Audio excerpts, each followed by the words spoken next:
Buenas tardes, hermanos. El Señor les bendiga a todos en esta tarde. Vamos a ir a la palabra de Dios. Seguimos con la serie en Romanos. Ya estamos entrando en capítulo 2, aunque Pablo no lo escribió con esa división, fue agregado después. Entramos ahora en lo que es el capítulo 2 en nuestras Biblias. Vamos a dar lectura. Nada más a los primeros 5 versículos es lo que vamos a estar viendo. Romanos 2, 1 a 5. Dice así: por lo cual no tienes excusa, oh hombre, quien quiera que seas tú que juzgas, pues al juzgar a otro, a ti mismo te condenas, porque tú que juzgas practicas las mismas cosas. Sabemos que el juicio de Dios justamente cae sobre los que practican tales cosas. ¿Y piensas esto, hombre? Tú que condenas a los que practican tales cosas y haces lo mismo, ¿que escaparás del juicio de Dios? ¿O tienes en poco las riquezas de su bondad y tolerancia y paciencia, ignorando que la bondad de Dios te guía al arrepentimiento? Pero por causa de tu terquedad y de tu corazón no arrepentido, estás acumulando ira para ti en el día de la ira y de la revelación del justo juicio de Dios. Vamos a orar. Padre, gracias por tu palabra, gracias por Romanos, gracias por permitirnos seguir con esta serie de predicaciones y estudios en el libro de Romanos. Señor, confesamos y declaramos que estas son palabras tuyas y tus palabras son espíritu y son verdad. Y pido, Señor, que utilices tu palabra para impartir fe a todo corazón que está aquí en este día. Padre, que tus ovejas puedan escuchar tu voz y seguirte. Y los que no son ovejas pueden serlo. Atrae, Señor, a los que no te conocen a ti a través de tu palabra. En tu nombre Jesús lo pedimos. Amén. Pues vemos que en este texto, en capítulo 2, Pablo sigue exponiendo nuestra necesidad de la justicia de Dios. Eso es lo que hemos visto desde capítulo 1, nuestra necesidad de una justicia que ajena, ¿verdad? Una justicia no nuestra. Y Pablo quiere que entendamos lo mucho que necesitamos la justicia que viene de Dios. Y la razón por la que necesitamos esa justicia es porque ninguno tiene una justicia propia, ¿sí? De hecho, es todo lo opuesto.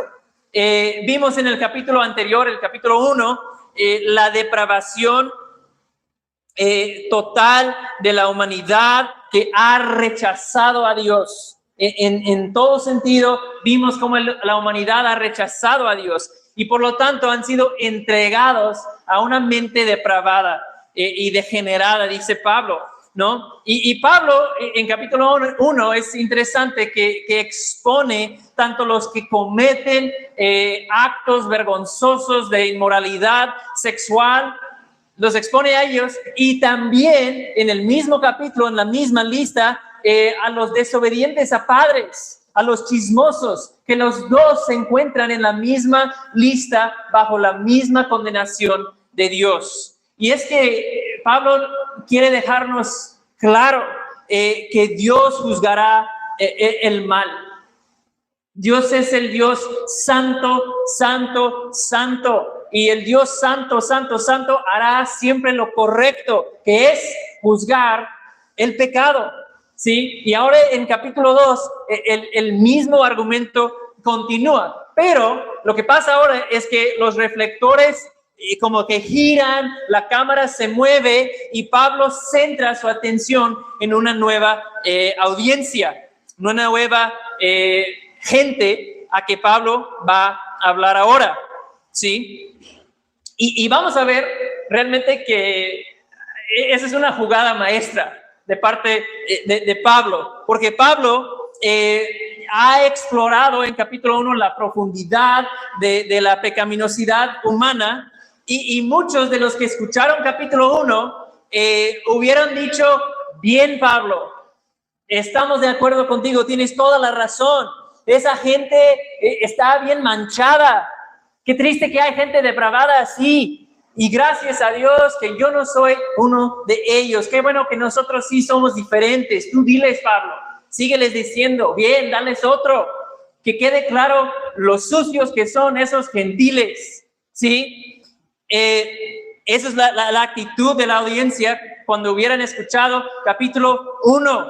Pero ¿se acuerdan que hay dos grupos de personas en la iglesia en Roma? ¿Verdad? Vimos en la introducción que hay judíos y hay gentiles, ¿sí? Y probablemente los judíos, aunque todos estuvieron en la iglesia, se consideraban moralmente superiores a los gentiles, ¿sí?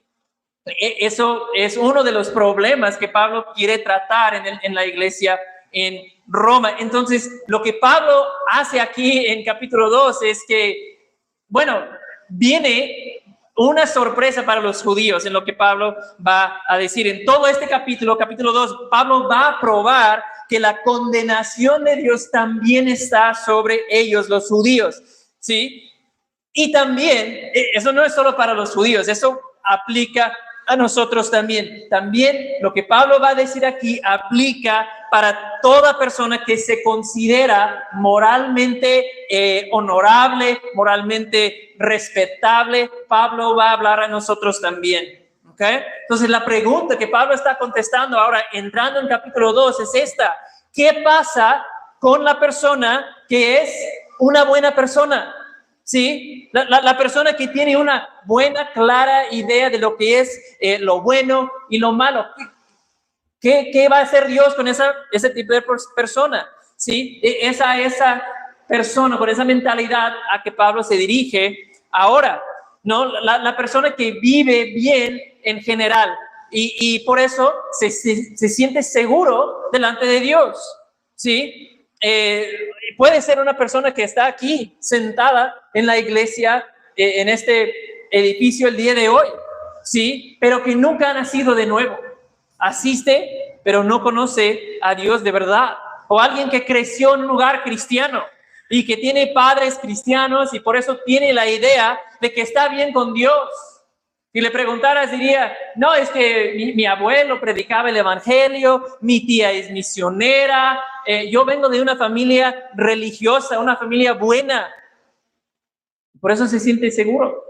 O la persona que tiene conocimiento de Cristo, entiende lo que Cristo ha hecho, la obra de Cristo, pero no le conoce a Cristo como Señor y Salvador, ¿verdad? Son esas personas buenas, que no encuentras mucho que criticar en sus vidas. Y la pregunta que Pablo va a contestar ahora es, ¿será que esas personas buenas, entre comillas, están también bajo la ira de Dios o escaparán su juicio?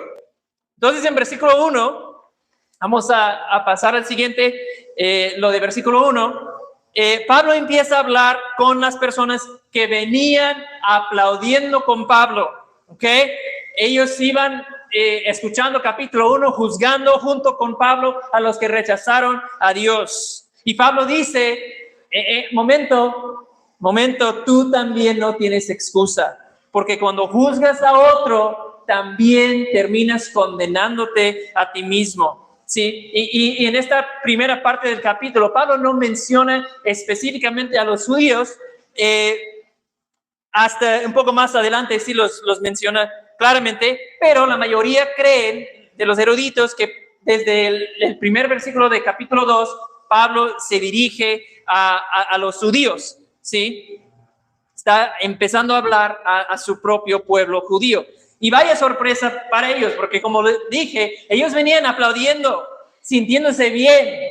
Qué bueno, Pablo, que los pusiste en su lugar a esos de capítulo 1, ¿sí? Y Pablo dice, a ver, tú que estás de acuerdo conmigo en juzgar entre el bien y el mal, tú que das el mismo veredicto que yo, tú que estás contento de señalar el pecado en otro, practicas las mismas cosas. Y lo que Pablo está haciendo aquí, Pablo expone la hipocresía del corazón humano. Y realmente lo que ha hecho para su pueblo es que les ha puesto una trampa, ¿sí? Los que vienen aplaudiendo con Pablo en capítulo 1 no se dan cuenta que Pablo ahora les va a voltear el argumento. Y es exactamente lo que hacía el profeta Natán en el Antiguo Testamento, ¿verdad? Creo que en segundo de Samuel, la mayoría van a conocer la historia, que cuando el profeta Natán vino a confrontar a David, el rey David, después de su adulterio con Betsabé, y David llega delante del rey, le empieza a contar una historia, ¿verdad? De un hombre rico que tenía muchísimo, tenía todo ese hombre, y le llega unos invitados a su casa del hombre rico, y no quiere matar a un animal de su propio rebaño, y tenía muchos rebaños. Entonces va y roba de su vecino pobre su único corderito que tenía, que quería mucho a ese animalito, y lo mata y lo prepara para sus visitas. Y David se enoja, ¿verdad? David se indigna. Inmediatamente David condena el hombre rico. Eso es imposible. Ese hombre merece morir, dice. ¡Qué injusticia! Y Natán mira al rey David y dice: tú eres el hombre. Ese hombre rico, injusto, ese eres tú y lo que tú has hecho. Sí, es exactamente lo que Pablo ha hecho aquí con los judíos. Genera simpatía con ellos primero, y luego que están de acuerdo con él, dice: y ustedes también. Sí, entonces eso expone lo que Pablo hace aquí, la hipocresía de nuestro corazón, porque somos capaces de lo mismo, hermanos, todos nosotros. Sí, vamos en el carro, en el tráfico, y alguien se mete, se atraviesa y nos enojamos con esa persona. Es que nos respetan, pura gente grosera en esta ciudad, no se dan cuenta cómo manejan. Pero cuando yo llevo prisa, yo tengo algo súper importante y voy manejando así, agresivo, metiéndome, no, pues yo me siento justificado, ¿verdad? Es que yo sí tengo buenas razones para ir con prisa y manejar así, ¿sí? Y no me doy cuenta que mi propia medida con que juzgué al otro me está condenando a mí. Esa es la hipocresía del corazón humano, ¿sí? Vemos bien rápido el mal en otro y permanecemos ciegos a nuestra propia maldad. Y es hipocresía, ¿no? Aparentamos, fingimos, creemos ser algo que no somos. Condenamos algo rotundamente cuando la misma actitud se encuentra en mi propio corazón, ¿sí? Entonces a eso va a venir el Evangelio, a exponer también los que parecen estar moralmente bien, y nos muestra que realmente no somos diferentes, ¿sí? Los judíos, ellos creían que estaban bien delante de Dios, siempre había sido así. En el Antiguo Testamento, cuando venían los profetas, los líderes religiosos decían: el templo del Señor, el templo del Señor. Pensaban que con el templo y la ley y la presencia de Dios que estaba entre ellos, que pues a nosotros no nos va a pasar nada. Sí, somos el pueblo escogido de Dios, tenemos la ley, somos hijos de Abraham, decían, ¿verdad? ¿Se acuerdan en los evangelios? Jesús tenía que decirlos: no piensen decirse a sí mismos: tenemos a Abraham por padre.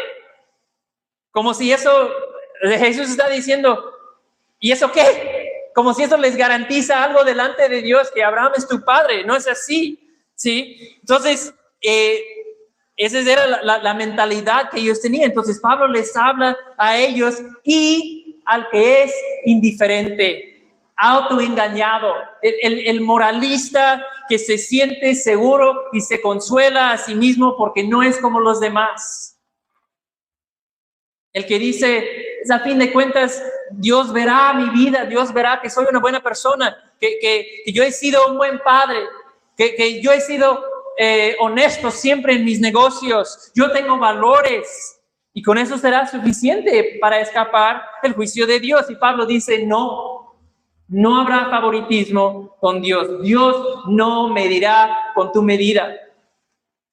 Entonces, este texto, hermanos, y versículo 1 nos está confrontando a todos nosotros. No importa la vida que has llevado, sea una vida depravada o una vida moralmente bien.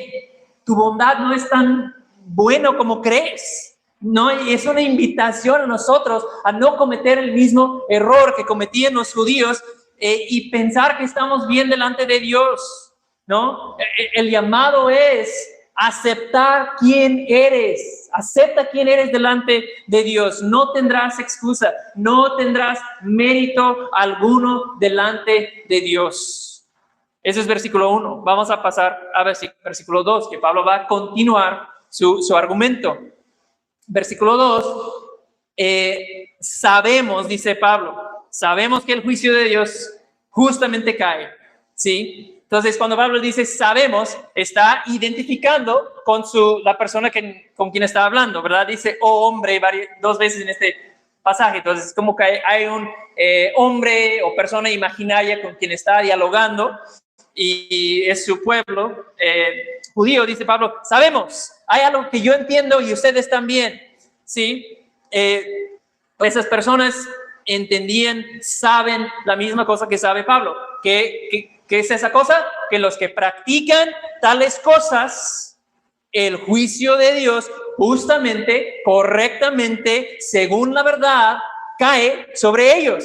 Entonces Pablo otra vez magistralmente habla a su audiencia y dice, ¿verdad que tú y yo estamos de acuerdo en eso? Que los que practican tales cosas, todo lo que mencioné en capítulo 1, correctamente el juicio de Dios cae sobre ellos. Sí, Pablo, estamos de acuerdo contigo, definitivamente. Pero, ¿qué acaba de hacer Pablo? Acaba de decirles que ustedes hacen las mismas cosas, ¿sí? Por lo tanto, justamente, como están de acuerdo conmigo, justamente el mismo juicio de Dios está sobre ustedes. Versículo 3. Y dice, ¿y piensas esto, oh hombre, tú que condenas a los que practican tales cosas y haces lo mismo, que escaparás del juicio de Dios? Pablo empieza con una pregunta. ¿Y piensas esto, hombre? Esa palabra ahí, pensar, es como considerar o como razonar o llevar un cálculo en tu mente. Sí, y aquí Pablo otra vez está exponiendo la hipocresía de nuestros corazones, ¿sí? Que razonamos o hacemos la matemática en que vemos la evidencia de nuestra propia vida, la vamos sumando y al ver la totalidad de las cosas decimos, pues yo creo que estoy bastante bien, ¿sí? O sea, yo he sido fiel en mi matrimonio, no robo, rara vez digo mentiras, asisto a la iglesia, hasta ayuda a otras personas cuando hay oportunidad, pero ¿sabes qué? Nuestra matemática, los cálculos que hacemos de nuestra propia justicia, comparándonos con otros, comparándonos con los de capítulo 1, siempre los cálculos son equivocados, ¿sí? ¿Piensas esto, hombre? O sea, somos como los de la enseñanza de Jesús en Mateo 7. Vemos rápidamente la mota, ¿verdad?, que está en el ojo de otro y pues estamos ignorantes a la viga, la bigototota que está en nuestro propio ojo, ¿sí? Esa es la hipocresía de nuestro corazón. Rápidamente tú estás mal y no te das cuenta que tú también, o peor, ¿sí? Entonces Pablo dice en versículo 3, no pienses que vas a escapar el juicio que viene. El justo juicio caerá porque procede del juez justo y verdadero, ¿sí? Lo que viene para estos de capítulo 1, viene para ti también, porque Dios ve el corazón de todos. Tú puedes, tal vez te pareces bien por fuera, pero Dios ve tu corazón, ¿sí? No saldrás con la suya, no escaparás. Versículo 4. Versículo 4, bueno, si el hombre de versículo 3 como que niega su pecaminosidad, dice, pues no hay nada en mí que Dios debería condenarlo, niega. El hombre en versículo 4 confía demasiado en la paciencia de Dios. ¿Sí? Entonces Pablo aquí lo que hace es dar otra reacción que el hombre pueda tener, que es tener en poco o no tomar en serio la amenaza del juicio de Dios. Que el hombre equivocadamente confunde la paciencia o la longanimidad o aguante pues de Dios, lo confunde como su indiferencia, ¿sí? Que sin pensarlo en esas palabras, eso es lo que creemos, que bueno, sí, yo sé que ahí en la iglesia hablan de lo terrible que es el pecado, lo destructivo que es el pecado, y bueno, pues tuve un momento de debilidad, pequé, lo hice y no me pasó nada, ¿sí? De hecho estuvo divertido, se sintió bien, y hasta lo hice otra vez y no me cayó el rayo, ¿sí? Y años pasan así, ¿sí? Es como cuando sales en tu moto sin casco. Yo sé que nadie aquí lo hace. No, de hecho estoy condenando a mí mismo aquí. ¿Sí? ¿Y qué pasa? Pues vas ahí en el camino, tranquilo, pasas la policía de tránsito, no pasa nada. Otra vez, lo pases, no pasó nada. 3, 4, 5 veces. Y de repente piensas, pues parece que no hay problema. No me va a pasar nada. No dice nada. ¿Sí? Así razona la mente humana. ¿Sí? Que porque el juicio de Dios demora, porque no aparece de inmediato, que entonces el juicio no viene. Menospreciamos el juicio de Dios, no hacemos caso, ignoramos porque no viene de inmediato. Y entonces, ¿qué pasa? Malinterpretamos la paciencia de Dios. La razón por qué el juicio no viene de inmediato es porque Dios es paciente con nosotros. Y la mente humana razona, llega a la conclusión de que, bueno, porque no vino, entonces no viene. No hay problema. ¿Sí? Pero el hecho de que el juicio de Dios demora, no es que a Dios no le importan nuestros actos. No, juicio demorado, dice el texto, es muestra de qué? Muestra de la bondad y amabilidad y paciencia de Dios. ¿Lo ven ahí en el texto en versículo 3? Entonces Pablo dice, no te confundas, ¿sí?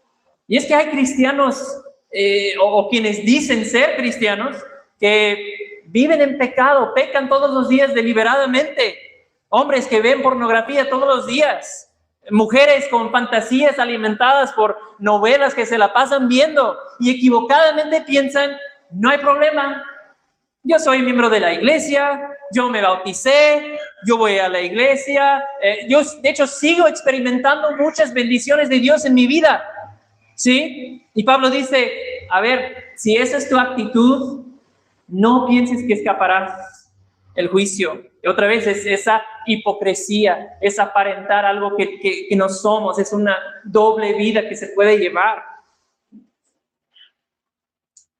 Estudiar eso me obligó a hacerme a mí mismo la pregunta, ¿dónde hay hipocresía en mi propia vida? ¿Dónde hay esas cosas en mi propia vida donde sigo pensando, es que Dios es tolerante, tengo tiempo, no pasa nada? ¿Sí? Puedes hacer la misma pregunta, ¿dónde hay hipocresía en tu propia vida? Esas cosas donde piensas, no es tan grande, no pasa nada.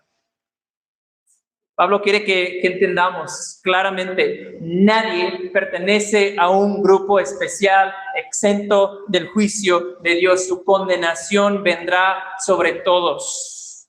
Ahora, otra pregunta que sale de ese versículo 4. ¿A dónde debería guiarte la bondad y paciencia de Dios? Lo dice clarito ahí en el texto. Al arrepentimiento, ¿verdad? La bondad y paciencia de Dios que te sigue dando tiempo, eso es para llevarte al arrepentimiento. ¿Qué es el arrepentimiento? Pues es un cambio de mente, un cambio de dirección y un cambio de acciones, ¿sí? Juan, el Evangelio de Juan habla de frutos de arrepentimiento, que no es nada más palabras que expresas, unas lágrimas que derramas, que lamentas las consecuencias de tu pecado, me arrepiento de lo que hice, Señor, sácame de esta. No, arrepentimiento es reconocer en humildad mi pecado y decirle a Dios, Señor, es que tú tienes toda la razón, yo ni digno soy de tu misericordia, entonces seguido por un cambio de dirección en tu vida, ¿sí? O sea, no es nada más palabras el arrepentimiento verdadero, ¿sí? Si fuera solo palabras, eso sería como si yo fuera manejando en mi carro y mi esposa, voy en una zona donde no conozco, mi esposa va con el celular y la aplicación de mapas diciéndome dónde dar vuelta y de repente me confundo y tomo la salida equivocada y empiezo a ir en dirección incorrecta y ella me dice, no, vas mal, perdiste tu salida.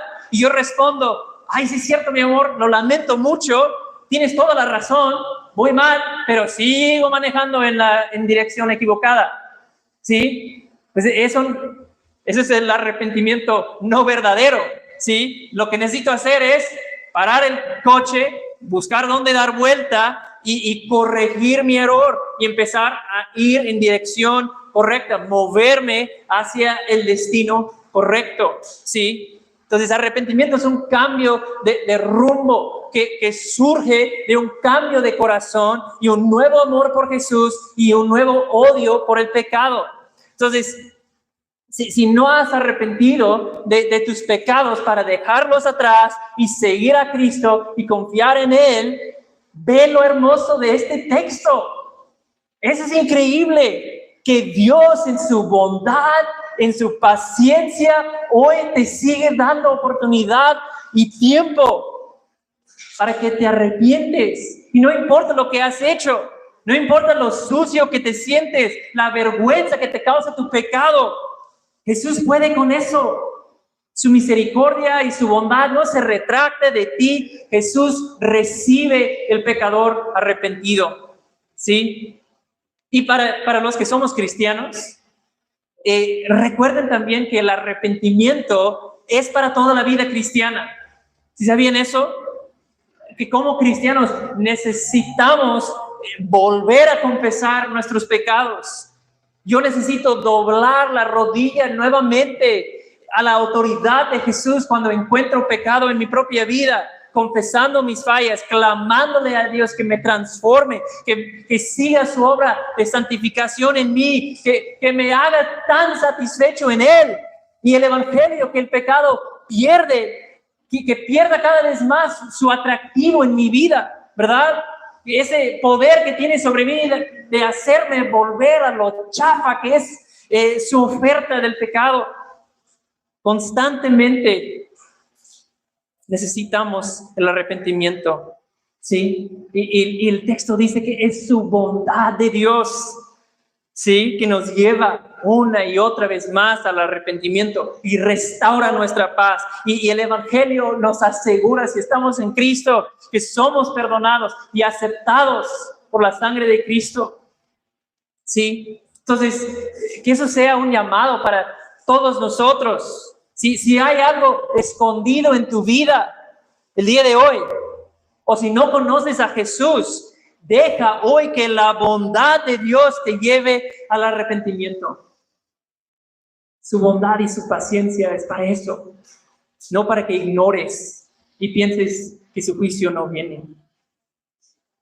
Bueno, concluimos con versículo 5. Versículo 5. Y este versículo está bien fuerte.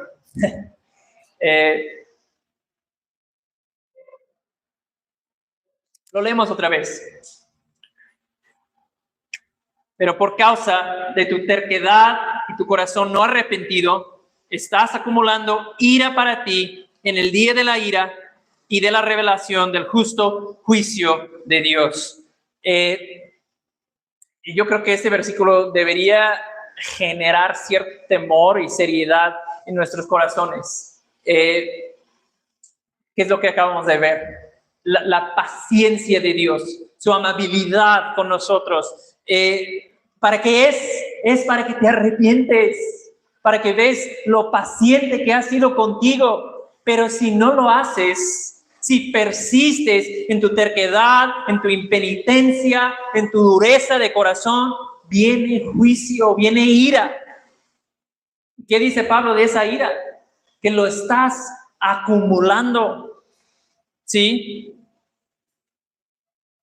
Tu pecado en que persistes, tu hipocresía religiosa, creyendo que estás bien, o un rechazo continuo en tu vida de seguir a Cristo, todo esto, ¿qué hace? Va acumulando ira en tu vida. Un pastor contó la historia de un avaro ambicioso que amaba de todo corazón el oro y acumulaba en su casa más y más oro cada año. Lo escondía en el ático, ¿verdad? Arriba de su cuarto. Cada año echaba más oro, almacenando su oro ahí, hasta que un día, mientras dormía, el cielo se rompió, el oro cayó encima de él y lo mató. Y eso es exactamente como un pecador que ama su pecado, que persiste en su pecado, en su terquedad y su dureza de corazón sin arrepentir, está peligrosamente acumulando ira. La imagen que a mí me ayuda es la de una presa, ¿no? Una presa que tapa el agua, ¿verdad? Para el flujo de agua. Pero ¿qué pasa cuando ponen una presa quizás en un río donde hay un flujo de agua continuo? Cerca de donde yo crecí había unas presas enormes en un río muy, muy grande. ¿Sí? Pues si tapas el flujo de agua por completo, el agua va acumulando y acumulando, y si no se abren las compuertas, pues eventualmente la fuerza y la presión del agua va a romper la presa, y toda esa agua almacenada atrás viene a lo de abajo y va a arrasar y destruir con todo lo que está abajo. Y esa es la imagen de lo que cada pecador impenitente está haciendo. Cada día la justa ira de Dios va acumulando contra ti, ¿sí? Y hay que entender, hermanos, solo un pecado, nada más uno, fue suficiente para que Dios derramara su ira sobre ti. Pero has cometido, y yo he cometido, miles y miles y miles de pecados. ¿Sí? Y en su paciencia y en su bondad, su amabilidad con nosotros, Dios te está dando oportunidad para que te arrepientes, para que vengas a Cristo. Entonces, quiero suplicarles que no olviden que un día esa ira no se seguirá almacenando, no se seguirá acumulando, será librada, ¿verdad? Y será terrible, será aterrador. Apocalipsis describe el día de la ira de Dios, que en ese día hombres pecadores van a percibir que viene la ira de Dios y gritarán que los montes y que los peñas caigan sobre ellos. ¿Verdad? Que me aplasten una montaña o una roca enorme para esconderme de la presencia de aquel que está sentado en el trono y de la ira del Cordero. La ira de Dios no es un juego. Entonces nuestra respuesta debería ser, tu respuesta el día de hoy debería ser: veo mi propia necesidad. Tengo una necesidad grande, o me identifico con los del capítulo 1 y esos pecados, o soy el hipócrita que confiaba en mi propia moralidad y señalaba yo el pecado de otros. Entonces yo estoy bajo la condenación de Dios. ¿Qué hago? Eso debería ser la respuesta de tu corazón. ¿Qué hago? Entonces, y la Biblia dice que Jesús es quien nos libra de la ira de Dios. Y hermanos, lo que viene, eso para nosotros también es una verdad que debería llenar tu corazón de gozo el día de hoy. Que antes de la cruz, ¿verdad? Cuando Jesús veía y entendía el sufrimiento que iba a experimentar, oraba a su Padre que si fuera posible, que se apartara de él esta copa, dijo Jesús. Y después, en la cruz, hubo un momento cuando Jesús grita, Dios mío, ¿por qué me has abandonado? ¿Sí? Y creemos que en ese momento Dios derramó sobre Cristo la ira de pecadores, la ira de todos los pecadores que Cristo salvaría. Toda la ira que tú y yo, que hemos confiado en Cristo, habíamos acumulado, que justamente debería habernos condenado a una eternidad de sufrimiento. Jesús tomó esa ira sobre sí mismo, tomó esa copa y bebió todo su contenido, cada gota. De modo que, termino con esto, si estamos en Cristo hoy, si hemos puesto nuestra fe en Él, Pablo diría a los tesalonicenses, Cristo no nos ha destinado para ira, sino para obtener salvación por medio de nuestro Señor Jesucristo. Hermanos, hoy podemos ver a esa presa que almacenaba una cantidad espantosa de la ira de Dios y ver que está vacía y decir aleluya, ¿verdad?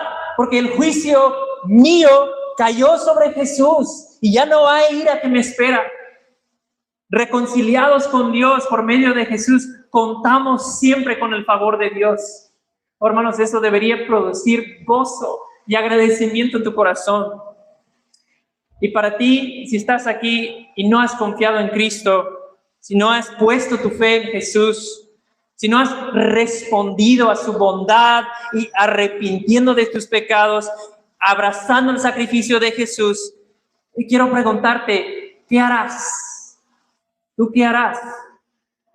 ¿Seguirás acumulando ira día tras día? ¿O dejarás que la maravillosa bondad de Dios te lleve a arrepentimiento y fe en Jesús? ¿Cuál será tu respuesta? Deja que la bondad y amabilidad y paciencia de Dios te lleve a arrepentimiento y fe en Jesús. Padre, todos nosotros hemos caminado ese terrible camino que nos aparta de ti. Muchos de nosotros somos o hemos sido ese hipócrita, moralista, religiosa que confía en su propia bondad y moralidad. Gracias, Señor, por mostrarnos una vez más hoy lo que somos delante de Dios por nuestro pecado. Y te damos gracias, Dios, que hay uno que nunca vivió una doble vida. No había un momento de hipocresía en su vida. Siempre dijo la verdad sin importar las circunstancias o con quién estaba hablando. Y gracias que Él nos ofrece su justicia y satisface la ira de Dios que merecíamos. Gracias, Jesús, que tú nos purificas de nuestra hipocresía, que en ti podemos reconocer lo que éramos y ver que hemos sido transformados en ti. Ver que nuestros pecados han sido lavados. Y no tenemos que poner una cara, no tenemos que actuar más, porque nuestra esperanza está en Jesús. Oh, ayúdanos todos aquí hoy, Señor, a que podamos ver que esa es la verdadera libertad, la que nos ofrece Jesús. Y es en su nombre de Jesús que oramos. Amén.